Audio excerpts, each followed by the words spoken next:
દર્શકોને ખાસ જણાવી દઈએ કે જે અત્યાર સુધીના વલણો આવી રહ્યા છે તેની કમ્પેરિઝન આપણે 2014 થી કરીએ તો 2014માં 25 સીટો પર બીજેપી જે છે એ આગળ હતી ને બીજેપી 3 સીટો પર અત્યારે દેખાઈ રહ્યું છે અને અહીંયા જો 2024માં 28 સીટો પર આગળ છે। એટલે આ ગ્રાફ જુઓ તમે તો બીજેપીનો ગ્રાફ જે જમ્મુ કાશ્મીરમાં છે એ વધતો દેખાઈ રહ્યો છે, જનાધાર જે છે એ આ વખતે વધતો જઈ રહ્યો છે। એટલે જમ્મુ કાશ્મીરમાં 10 વર્ષ બાદ હવે આ ચૂંટણી થઈ છે। જમ્મુ કાશ્મીરમાં જેકેએનસી પાર્ટીની જો આપણે વાત કરીએ તો 2014માં 15 સીટો પર એ આગળ હતી અને 2014માં 24માં અત્યારે 38 સીટો જે છે એ આગળ ચાલી રહી છે। અહીંયા જોઈ શકાય છે કે 23 સીટો પર પ્લસ છે જેકેએનસી। અને ત્યારબાદ હવે કોંગ્રેસની જો આપણે વાત કરીએ તો 2014માં 12 સીટો પર કોંગ્રેસ આ સમય પર આગળ હતી અને 2024માં 8 સીટો પર આગળ છે। અહીંયા કોંગ્રેસને 4 સીટોનું નુકસાન થતું દેખાઈ રહ્યું છે। તો આ ત્રણેય પાર્ટી જે છે હવે પીડીપીની વાત કરીએ, પીડીપીને સૌથી મોટું નુકસાન આ વખતે થઈ રહ્યું છે કારણ કે 2014માં 28 સીટો પર પીડીપી હતી અને હવે 2024ની જો વાત કરીએ તો પીડીપી અત્યારે શૂન્ય છે। આ સમયમાં કોઈ પણ રાઉન્ડમાં પીડીપીના ઉમેદવાર આગળ નથી ચાલી રહ્યા। 28 સીટોનું સીધું નુકસાન આ વખતે દેખાઈ રહ્યું છે। એ જ રીતે આપણે હરિયાણાની જો આપણે વાત કરીએ, હરિયાણામાં 40 સીટો પર 2019માં જ્યારે છેલ્લી જે ચૂંટણી થઈ હતી 2019માં 40 સીટો પર બીજેપી આગળ હતું અને 2024માં 48, એટલે કે 8 સીટો બીજેપી હરિયાણામાં અત્યારે પ્લસમાં છે એવું દેખાઈ રહ્યું છે। हरियाणा लगातार परवेज हमारी साथ जोड़ा है संवाददाता। परवेज, इस वक्त हरियाणा में जिस तरह से उलटफेर दिख रहा है, बीजेपी के उम्मीदवार आगे है लेकिन विनेश फोगाट की अगर हम बात करें वो पहले आगे चल रही थी और अब वो पीछे चल रही है, ऐसी खबर आ रही है।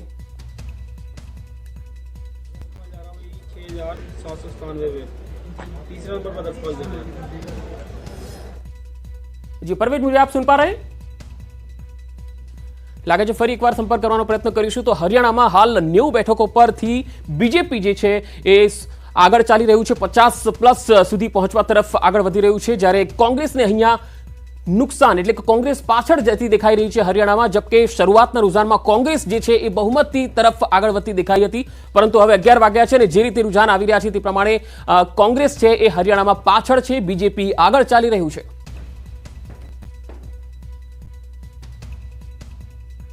બંને રાજ્યોના પરિણામો અને ચૂંટણીના મતગણતરીના પડે પડના અપડેટ આપના સુધી પહોંચાડીશું। આપ જોડાયેલા રહેજો ન્યૂઝ 18 ગુજરાતી સાથે। હાલ રોકાઈએ છીએ એક બ્રેક માટે।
માતાજીની આરાધનાના પર્વ નવરાત્રિની રાજ્યભરમાં ધામધૂમથી ઉજવણી થઈ રહી છે ત્યારે મહિલાઓની સુરક્ષા માટે રાજ્ય સરકાર સજ્જ બની છે।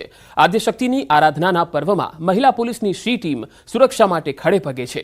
ગરબા ગ્રાઉન્ડમાં દીકરીઓ પર કોઈ આંચ ન આવે તે માટે ટ્રેડિશનલ લુકમાં મહિલા પોલીસની ચાંપતી નજર છે।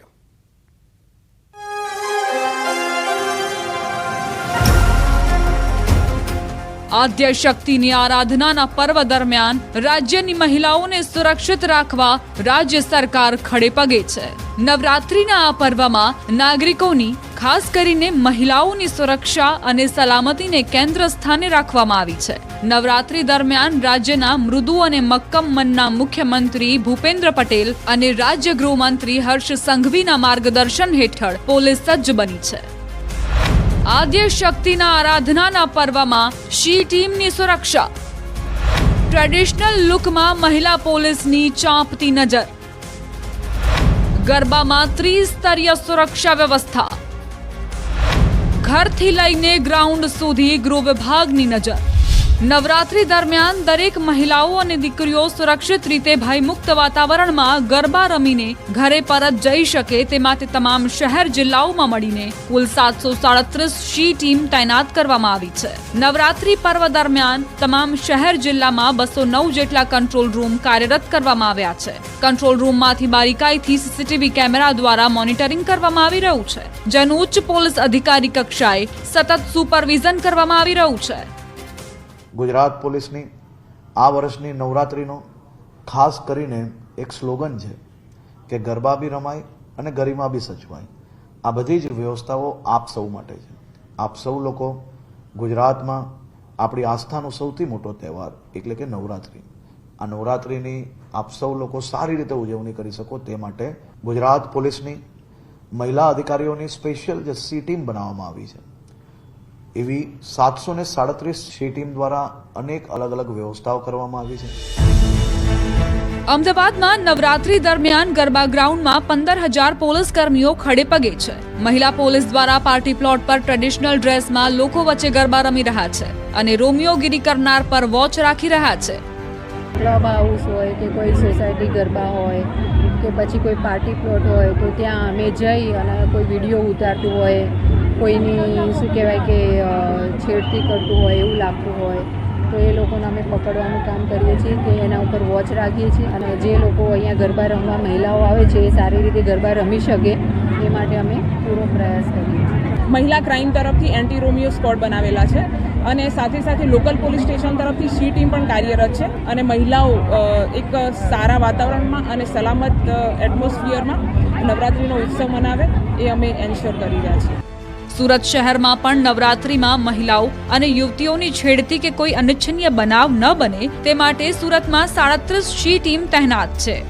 દરેક સ્ત્રી અને દરેક વ્યક્તિ સુરક્ષિત રીતે નવરાત્રિનો તહેવાર ઉજવે અને આનંદ ઉલ્લાસમાં રહે તે માટે શી ટીમ સતત કાર્યરત રહેશે। મહિલાઓએ બીકમાં રહેવાની જરૂર નથી કે આપણે ગરબા રમશું, ક્યાં રમશું, કેવી રીતે રમશું, કારણ કે આપણા માટે, આપણી સુરક્ષા માટે હંમેશા શી ટીમ આજે પણ અમારા ઇવેન્ટમાં આપણા જ નોર્મલ ચણિયાચોળીના કપડામાં આવીને અમારી સાથે રમ્યા અને બહુ સરસ રીતે દેખરેખ કરી આપણા બધાની સારી રીતે સુરક્ષા આપી છે કે આજે અમારા જેવા કેટલા લોકો અહીંયા ભીંજાઈને રમે છે તો પણ એટલા સુરક્ષિત ફીલ કરીએ છીએ અમે અને એમનો ખૂબ ખૂબ આભાર કે એમને અમારા માટે આટલો સારો વ્યવસ્થા કરી છે। સુરતમાં ગરબા ગ્રાઉન્ડમાં શી ટીમની હાજરીથી મહિલાઓ પણ ખુશ છે અને તેઓ બેફિકર થઈ ગરબા રમી રહી છે। નવરાત્રીના પર્વમાં રોમિયોગીરી ન થાય તેની ખાસ તકેદારી રાખવામાં આવી રહી છે। આજે અમે જે મહિલાઓ દીકરીઓ મજા કરીએ છીએ એ ફક્ત એ લોકોના લીધે, એ લોકો ઘરવાર, બચ્ચાઓ, હસબન્ડ બધાને છોડીને, બધા તહેવારો છોડીને અમારી સુરક્ષા માટે ઊભા છે અને જરા કોઈ છેડતી થાય છે તો એ લોકોને ખબર પડે છે। અમે રમવામાં મશગુલ હોઈએ છીએ અને અમારી સુરક્ષા કરે છે। ગરબા ગ્રાઉન્ડમાં કવચરૂપી શી ટીમ તૈનાત રહેતા વડોદરા શહેરમાં પણ મહિલા ખેલૈયાઓ સુરક્ષિત હોવાનો અનુભવ કરે છે। નવરાત્રિમાં 9 દિવસ દરમિયાન આશરે 100 થી 125 જેટલી શી ટીમની મહિલા કર્મચારીઓ આ 9 દિવસમાં ફરજ બજાવનાર છે. અમારી સાથે ઘણી બધી છોકરીઓ છે જે દર વર્ષે અહીંયા ગરબા રમવા આવતી હોય છે અને આ વર્ષે સ્પેશિયલી સી ટીમ અમારી સાથે ડગલે ને પગલે અમારી જોડે જ ઊભી રહી છે અને એ એમના હોવાથી અમને એક મેન્ટલી એક શાંતિ છે કે અમને ક્યારેય કશું નહીં થાય, કારણ કે સી ટીમના હોવાથી અમને જરા એવો ભય રહ્યો નથી અને અમે ખૂબ જ શાંતિથી અને નિરાશ થઈને ગરબા રમતા હોઈએ. નવરાત્રી દરમિયાન મહિલાઓ અને તેમના પરિજનો પણ શી ટીમની કામગીરી બિરદાવી રહ્યા છે. પોલીસની કામગીરીના લીધે ખેલૈયાઓ બિંદાસ રહી ગરબે રમી શકે છે. યુવાધન ગરબાનો આનંદ માણી શકે તે માટે પોલીસ દ્વારા સુરક્ષા પૂરી પાડવામાં આવે છે.